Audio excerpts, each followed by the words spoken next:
Be, anong hayop yung nakakatakot? Ikaw, mukha mo palang nakakatakot na eh. Putang ina.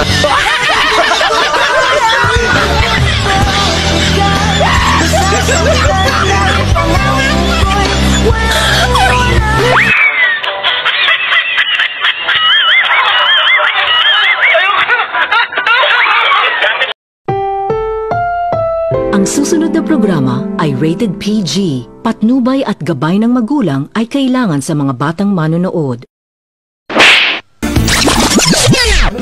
Naggagatas na naman tong kaibigan ko. Wow Baka gusto naman! mo tigmat ng gatas ko. Ayoko niyan, di naman ako nasasatisfied sa talsik niyan eh. Ano? Di naman ako nasasatisfied sa talsik niyan eh. Sabi! Ano? Pakiulit nga. Di naman ako nasasatisfied sa talsik niyan eh. Ikaw, loko ka talaga oh. Babat, hindi ko masarap.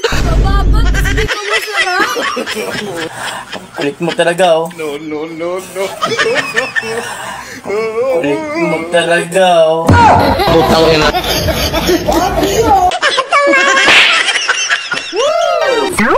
Hoy, sika! Oh, ikaw na naman. Mukhang nanalaba tayo ah. Oh, anong atin? Kurang katiturog ngayon sa barakat di kinautog. Oy. Sinong may sabi sa'yo? Hindi ako kulang sa tulog. At lalong-lalo na, hindi ako malib. Ang kupal ka! Gago!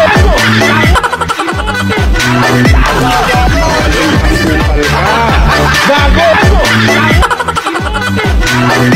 Ayaw, di ba? Mama, Oh, bakit anak? nakita ko si Papa at si Ninang kahapon doon sa may ilog. Ha? Bakit? Ano ginagawa nila doon? Oy anak, kumain ka lang dyan. Kung anong pinagkukwento mo sa nanay mo, kumain ka lang dyan na kumain. Sige anak, kwento mo. Huwag ka matakot dyan sa papa mo. Sige na, kwento mo, bilis. Eh si Papa po, hinubahan ni Ninang ng short. Totoo ba yung sinasabi mo anak? Ano pa? Ano pa nakita mo? Hoy, napakasinungaling ng bata ka. Kung ano mang kinukwento mo sa nanay mo. Ituloy mo yung kwento mo anak. Huwag kang matakot dyan sa papa mo. Kung ayaw mong paluluhurin kita sa asin.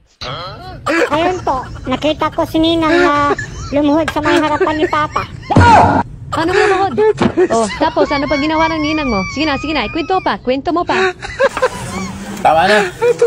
Wala namang katotohanan na sinasabi niyan. Hindi ko po alam, Mama, kung anong tawag doon sa ginagawa niyo ni Ninang. Yung katulad ng madalas mong ginagawa kay Ninang. Putang ina. Baka sinungaling mo ng bata ka. Akala mo ba maniniwala ka sa'yo? Ala, sige, kumain ka na lang dyan.